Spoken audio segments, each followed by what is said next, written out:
अभी ज़रूरी ये जानना है कि अनिल मसीह के किसके कहने पे ये किया। अनिल मसीह जैसा प्रिसाइडिंग ऑफिसर अगर चुनाव में इतने खुले रूप से धांधली कर सकता है, कि वहाँ कैमरा मौजूद था तो तमाम चीज़ें वो एक प्रत्यक्ष साक्ष्य आ गया ना। कुछ भी होता है कि भाई कैमरे के सामने हो गया, अगर कैमरा ना लगा हो जहाँ पर तो वहाँ क्या होता होगा, उस तरीके के लोग सवाल उठाने लग गए।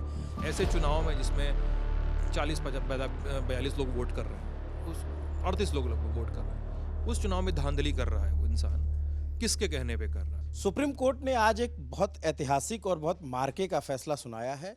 चंडीगढ़ मेयर को लेकर के जो विवाद सीसीटीवी की एक क्लिप से शुरू हुआ था, आज उसने मूर्त रूप ले लिया, उस पर फैसला आ गया। और सीजीआई जस्टिस चंचूड़ ने जिस तरीके से उस जजमेंट को दिया और जो कोर्ट रूम में बातें रही, वो अपने आप में बहुत रिमार्केबल है, बहुत ही देखने सुनने वाली बात है। और इसमें सिर्फ खबर ये नहीं है कि आम आदमी पार्टी का मेयर अब चंडीगढ़ में बन जाएगा, खबर ये है कि मेयर के चुनाव का तय भी सुप्रीम कोर्ट को करना पड़ रहा है। ये अपने आप में बड़ी बात है। सुप्रीम कोर्ट ने फैसला सुनाया और जो बैलेट बॉक्स में जो 8 मत जो अनिल मसीह जो काउंटिंग ऑफिसर जिसने गड़बड़ी की थी, जिस पे क्रॉस लगाया था, उस बैलेट बॉक्स को आज सीजीआई ने अपने कोर्ट रूम में बुलवा लिया था और उसको चेक किया। उसमें आम आदमी पार्टी को वोट गए थे और वहाँ से उन्हें विजेता घोषित कर दिया। अब ये जो बात चल रही थी कि चुनाव होगा और फिर 3 पार्षद उधर चले गए हैं, क्या होगा वैसे, तो सुप्रीम कोर्ट ने ये भी इंश्योर किया कि दोबारा चुनाव ना हो। जो आम आदमी पार्टी के मेयर प्रत्याशी थे कुलदीप कुमार, सिद्धांत उनका कुलदीप ना, तो कुलदीप को उन्होंने ये कह दिया कि मेयर बनेंगे। अब आगे विश्वास मत आएगा कि क्या होगा, वो उस पर बात करें। क्या हुआ कोर्ट रूम में आज सिद्धांत? कोर्ट रूम में कल जो हुआ था, लगभग ये सबको पता ही है कि अनिल मसीह को बुलाया गया और सीजीआई ने, डीवाई चंद्रचूड़ ने साफ साफ कहा कि अगर आपने गलत किया, अगर आप झूठ बोल रहे हैं तो आई विल प्रोसिक्यूट यू, मैं आपके ऊपर मुकदमा चलाऊंगा। तो उन्होंने अपने तरीके से एक एक्सप्लेनेशन दिया कि जो वोट थे हम उसको डिफेस हुए थे, जो ख़राब हुए थे उसको मैं ठीक कर रहा था। लेकिन बार बार जो क्रॉस क्वेश्चनिंग थी उससे सीजीआई ने और बेंच ने ये साबित कर दिया कि वो खुद उन पे निशान बना रहे थे। अब आज जब सुनवाई शुरू हुई तो सुनवाई के एक मुद्दे में बैलेट पेपर मंगाए गए, जो एक कोर्ट रूम में एकदम नाटकीय एक जो क्षण बना था। 8 बैलेट पेपर जिनको अमान्य घोषित किया गया था, वो बैलेट पेपर सामने आए। तो सीजीआई ने बैलेट पेपर देखा और उसके बाद उन्होंने सामने मौजूद वकीलों को दिखाया। बेंच होती है, वकील थोड़े से कम हाइट पे होते हैं और जज थोड़ी सी ऊंचाई पे बैठे होते हैं। उन्होंने वकीलों को वो दिखाया कागज़ और उन्होंने कहा कि ये जितने भी 8 के 8 ये बैलेट पेपर हैं, सभी पे कुलदीप कुमार के नाम का साइन लगा हुआ है, कुलदीप कुमार के नाम पे मुहर लगी हुई है, और यानी वोट भी उन्होंने पड़े हुए हैं। यानी रिटर्निंग ऑफिसर उन्होंने क्या किया कि उन्होंने एक सिंगल लाइन बना दी। ठीक है, उन्होंने, सीजीआई के रिमार्क हैं जो मैं पढ़ के बोल रहा हूँ, he puts a single line, just one line as seen in the video, एक लाइन बना दी। अब मिस्टर मसीह, आपने जो कल मुझे बताया था कि आपने लाइन इसलिए बनाई क्योंकि बैलेट पेपर ख़राब हो गए थे, अब आप मुझे दिखाइए कि बैलेट पेपर ख़राब कहाँ हुए हैं। उसके बाद जज के पास से वो 8 बैलेट पेपर का जो बंच था वो सामने आया, जहाँ पे मसीह बैठे हुए थे, मसीह के वकील, सरकार के वकील और कुलदीप कुमार की ओर से पेश वकील बैठे हुए थे, जिसमें अभिषेक मनु सिंघवी थे और मसीह की तरफ से मुकुल रोहतगी थे। सभी ने देखा होगा कि भाई जो सीजीआई कह रहे हैं कि अब उनको दिखाना है कि बैलेट पेपर में गड़बड़ी कहाँ पे है। तो सिंघवी ने कहा, जो कुलदीप कुमार के वकील थे, कि इनको इतना, इनके अंदर इतना बूता था कि इन्होंने ये वीडियो पे किया, सामने से किया और चुप रहे, और कोर्ट आए और सोचा कि यहाँ से वापस चले जाएंगे। ये हम सभी को भ्रमित कर रहे थे। ये अनिल मसीह पे कुलदीप कुमार की ओर से पेश वकील के क्या कहते हैं, इल्ज़ाम थे। तो मुकुल रोहतगी जो मसीह के वकील थे वो कह रहे हैं ये he is entitled to sign, उनके पास अधिकार है कि वो दस्तखत करें।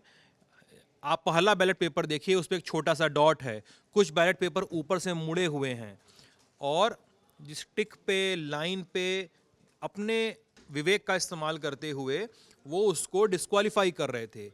मुकुल रोहतगी उनके खुद के वकील कह रहे थे वो हो सकता है कि वो सही भी हो सकता है कि वो गलत भी हो, लेकिन ये उनका असेसमेंट है।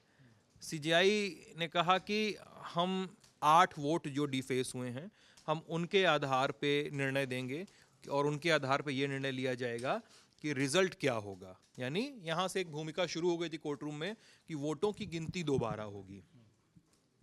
फिर कोर्ट रूम में ये बहस हुई कि जेबी पारदीवाला ने भी बोला, जस्टिस जेबी पारदीवाला ने, कि ये इनका असेसमेंट है, आप कैसे कह सकते हैं कि असेसमेंट इनका सही है। ये सब कुछ एकदम इमेजिनरी असेसमेंट था कि पेपर, कोई कागज़ कहीं से मुड़ गया है, मैंने कहीं साइन किया, पेन वहाँ पे रख गई तो एक डॉट हो गया तो वो एक हो गया। मतलब इस तरह की कोर्ट रूम में बहस हुई है। ये इमेजिनरी असेसमेंट है कि वो बैलेट पेपर ख़राब हो गया है, इतनी क्लियरिटी के साथ कोर्ट ने कहा। अब उसके बाद कोर्ट में आज वो ये जो मुद्दा आया कि वो उस दिन वाला वीडियो चलाया जाए। ये काफ़ी नाटकीय था कि वीडियो चलाया जाए। तो हम लोग तो सोशल मीडिया पे वो हिस्सा छोटा वाला देख रहे हैं, कोर्ट रूम में पूरी रिकॉर्डिंग पहुंची उस दिन की। हाँ, तो सीजेआई ने बोला कि जल्दी देखते हैं, थोड़ा थोड़ा मनोरंजन सबके लिए अच्छा होता है। हाँ हाँ, थोड़ा सा मनोरंजन सबके लिए अच्छा होता है। वो वीडियो प्ले होना शुरू हुआ तो जो लाइव लॉ पे अपडेट आया कि सब लोग, सारे वकील, सारे जज बैठ के, जब वो हिस्सा आया ना कि जहाँ पे वो ऐसे बाएं तरफ, हाँ, वाम दिशा में ऊपर की ओर देख रहे हैं कैमरे की ओर, हाँ, तो वो सब देख के मुस्कुराने लगे कोर्ट रूम में। कोर्ट रूम में सब देख के मुस्कुराने लगे। एक भारी फजीहत वाला मोमेंट था उस अधिकारी के लिए। बहुत उस अधिकारी के लिए बहुत भारी फजीहत वाला मोमेंट था। इसमें एक तुर्रा ये एक और है जो मैं अभी बताता हूँ आपको। तो लोगों ने पूछा कि क्या देख रहे थे, तो उनके वकील ने डिफेंड किया कि ज़रूरी थोड़े कैमरे में देखने का मतलब है कि कोई गिल्टी ही हो, कोई ये भी देख सकता है कि कैमरे में हो सकता है ख़राब है कि नहीं है, कैमरा तो ख़राब नहीं है। इस तरह के तर्क दिए जा रहे थे। भाई उनका काम है, बचाव पक्ष के वकील हैं तो वो बचाएंगे ही। तब यहाँ तक लेकिन मामला साफ हो चुका था कि कोर्ट किधर जाएगा। कोर्ट ने कहा कि हम इसको अब फ्रेश काउंटिंग करवाएंगे, फ्रेश हम इलेक्शन नहीं करवाएंगे। अब लेकिन जब यहाँ पर बात आ गई तो बचाव पक्ष की दलील तैयार थी। तो उन्होंने कहा कि सर, नियम के हिसाब से पोस्ट अभी वैकेंट है। मनोज सोनकर जो बीजेपी के मेयर बने थे, उन्होंने रिज़ाइन कर दिया है। चूंकि पोस्ट वैकेंट है इसलिए फ्रेश इलेक्शन कराए जाएं। फ्रेश इलेक्शन कराते ही अभिषेक मनु सिंघवी का बयान आया कि देखिए सर, अभी फ्रेश इलेक्शन की ये बात कर रहे हैं और जितना बफर पीरियड था उसका इस्तेमाल करके इन्होंने हमारे 3 पार्षदों को अपनी ओर मिला लिया है, इसलिए फ्रेश इलेक्शन नहीं, उन वोटों को वैध करार दिया जाए, उसके हिसाब से काउंटिंग हो। तो कोर्ट ने ऑर्डर कर दिया कि आप इसको फ्रेश काउंटिंग करिए। और कोर्ट रूम में ही ये डिसाइड हो गया कि मनोज सोनकर की उम्मीदवारी बीजेपी के जो मेयर, बीजेपी के जो मेयर थे, उन पार्षद, उनकी उम्मीदवारी फर्जी है और सही और वैध उम्मीदवारी और वैध मेयर जो है के पद पे बैठने के लिए कुलदीप कुमार काबिल है। अब इसमें ये बातें हो रही हैं कि अब बीजेपी वहाँ पर ये सब गेम करने वाली है मेयर में, जो मतलब डेमोक्रेटिकली सही भी है कि वो ये बोलेंगे कि अब आप नंबर गेम प्रूव कीजिए, अविश्वास प्रस्ताव आएगा। अब संख्या बीजेपी के पास ज़्यादा है क्योंकि इनके 3 पार्षद कट के उधर चले गए हैं। 18 वोट चाहिए बीजेपी के पास, इस समय 19 वोट खुद के हो गए हैं। तो हो सकता है कि बीजेपी निकाल ले गेम बाद में लेकिन अभी का ये जो इसका लब्बो लुआब है, पहले तो अधिकारी को कायदे से फटकार लगाई और ये तक कहा कि अगर झूठ बोलोगे तो मुकदमा चलाऊंगा। दूसरी चीज़ ये कि जो बीजेपी ने तैयारी कर रखी थी अपनी ओर से कि मेयर को इस्तीफा दिलवा दिया तो एक अपने को कहने को हो जाएगा कि पद खाली है, वहाँ चुनाव हो, तो उस जो टैक्टिस थी उसको भी धरी की धरी रह गई। सीजीआई ने बैकअप तैयार था क्योंकि कोर्ट में ये वहाँ पे सीजीआई ने कहा काउंटिंग हो, तो बोला नहीं, जस्ट एक दिन पहले इस्तीफा हुआ। हाँ, उनका डिफेंस था अक्सर कर पोस्ट तो खाली, अब तो नया चुनाव करवा लीजिए। तो उन्होंने कहा कि नहीं, 3 पार्षद तो उधर चले गए, काउंटिंग भले करवाइए। क्योंकि पिटिशनर्स की यही दलील थी कि हमारे वोट को वैध माना जाए, पहले हमारा वोट वैलिड हो। मतलब ये जिसने भी पिटीशन फाइल की थी उसने भी कायदे की काम करके उसने पिटीशन फाइल किया था। मतलब मुझे नहीं लगता है कि देश के बहुत सारे नेता इतने साउंड होंगे, वकील उतने साउंड होंगे कि वकील ने उस पूरे मैटर को समझा होगा और इस दलील को कायदे से फ्रेम करके रखा होगा कि नहीं, पहले वोटों को वैध करार दिया जाए। और वोटों को वैध करार देने से 1-2 चीज़ें साफ हो गई कि डेमोक्रेटिक वैल्यूज़ जो है ना, उसका संरक्षण बहुत ज़रूरी है। अब इसमें मेरा जो एक सवाल है, जिसके मैंने बोला था कि अभी आगे बोलूँगा, अभी ज़रूरी ये जानना है कि अनिल मसीह के किसके कहने पे ये किया। अनिल मसीह जैसा प्रिसाइडिंग ऑफिसर अगर चुनाव में इतने खुले रूप से धांधली कर सकता है, वोटों को खारिज कर सकता है, एकदम छोटे से, एकदम मतलब ऐसे चुनाव में जिसमें 40-42 लोग वोट कर रहे हैं, उस 38 लोग लगभग वोट कर रहे हैं, उस चुनाव में धांधली कर रहा है वो इंसान, किसके कहने पे कर रहा है? क्या इस तरह के इलेक्ट्रल सेटअप्स और हैं देश में? इस तरह के इलेक्ट्रल सेटअप्स में कैसे मशीनरी इन्वॉल्व होती है? उस कोर्ट की बहस में यहाँ तक बात हुई है कि वो इस तरह से निशान बना रहे थे और निशान बना के कागज को फोल्ड कर रहे थे ताकि दूसरे बैलेट पेपर के पहले पेपर का धब्बा ना लगे, इसलिए वो एक को फोल्ड कर दे रहे थे। इस लेवल तक की बहस हुई है। मतलब बीजेपी वाला बचा ले रहे थे और आप वाले पे जो है वो लगा दे रहे थे। हाँ, मतलब ये था कि मान लीजिए ये एक कागज है, ये कागज पे उन्होंने मान लीजिए निशान बना दिया कि वैध है, अब इसको दूसरे कागज पे ऐसे रखेंगे तुरंत स्याही पड़ जाएगी, तो वो ये कर दे रहे थे ऐसे, इतनी दलीलें दी गई वहां पे। तो कौन करवा रहा था? इंस्ट्रक्शन, इतने क्लियर इंस्ट्रक्शन किसने दिए? ये बिल्कुल अपने आप में बहुत वाजिब सा सवाल है और उसको लेकर सोशल मीडिया पे बहुत सारे लोग लिख भी रहे हैं कि वहाँ कैमरा मौजूद था तो तमाम चीज़ें, वो एक प्रत्यक्ष साक्ष्य आ गया ना। कुछ भी होता है कि भाई कैमरे के सामने हो गया, अगर कैमरा ना लगा हो जहाँ पर तो वहाँ क्या होता होगा, उस तरीके के लोग सवाल उठाने लग गए कि जिन जगहों पे अगर चुनाव संबंधी जो जगह है जहाँ कैमरा नहीं लगा होता है तो वहाँ किस तरीके की प्रक्रिया का पालन किया जाता होगा।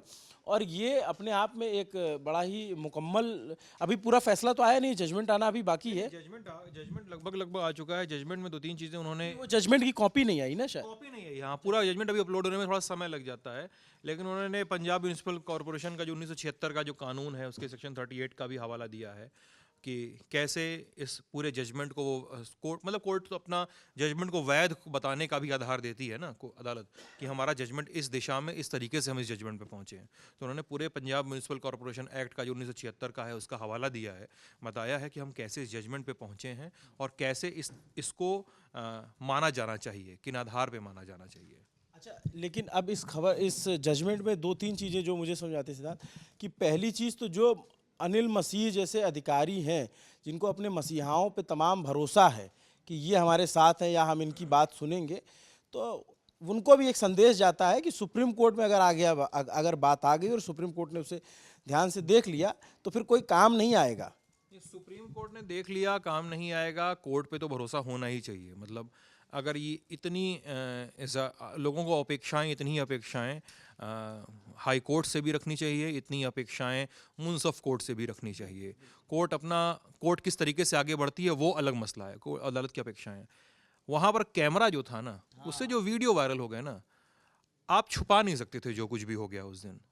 एक पूरा एक ये तो ना कि आपकी जैसे चोरी पकड़ी जाए, मूवमेंट रंगे हाथ पकड़े, वो it's a quality meme material. Anil Masih का चेहरा मतलब मीम है, वो मीम में ही वायरल। और उसको पीएनजी भी लोगों ने काट चुके हैं, मुझे पता है। पीएनजी एक फाइल होती है, उसको उन्होंने काट चुके हैं, उसको बैकग्राउंड उसको गायब कर चुके हैं। अब अनिल मसीह ऐसे कैमरे में देखते हुए दिख रहे हैं उसमें पीएनजी में, और वहाँ पे कुछ नहीं है। क्लासिकल मीम मटेरियल, वो 1-2 बार कैमरे में देखते हैं फिर ऐसे कागज को ढकने लगते हैं। ये वीडियो वायरल हो गया ना, और उसकी जाहिर सी बात है, जो हम बात कर रहे हैं कि इसको पहले से किसी ने अगर तैयारी की होगी किन्हीं नेताओं ने, तो जाहिर सी बात है, क्योंकि जिस दिन चुनाव हुआ था उस दिन मीडिया को उस कमरे में एंट्री नहीं दी गई थी जहाँ पे पोलिंग हो रही थी। मीडिया को एक अलग कमरे में बैठा दिया गया था उस दिन। तो मतलब कम से कम इतनी तैयारियों के साथ उस दिन अनिल मसीह ने एक भ्रष्ट चुनाव अधिकारी की भूमिका निभाई है और एक लकीर खींच दी। लेकिन इतना बड़ा कोई अधिकारी, जो सरकारी अधिकारी होता है, उसके बड़े सारे स्टेक दांव पे होते हैं, तो ये अपना स्टेक दांव पे लगाए कि सेल्फ मोटिवेट होकर के कोई दांव पे लगाए, ये भी अपने आप में बड़ा सवाल है। सेल्फ मोटिवेशन की थ्योरी पे ज़्यादा लोग मानेंगे नहीं। जो आपने सवाल उठाया सिद्धांत कि इनका किससे इनको आदेश मिले या किसके इंस्ट्रक्शन पे काम कर रहे थे, ये बहुत वाजिब सवाल है। सोनल, मैं तुम्हारे पास आऊँगा। ये इस पे बहुत सारे रिएक्शंस आ रहे हैं पॉलिटिकल पार्टीज़ के, उनकी तरफ से क्या बयान आए?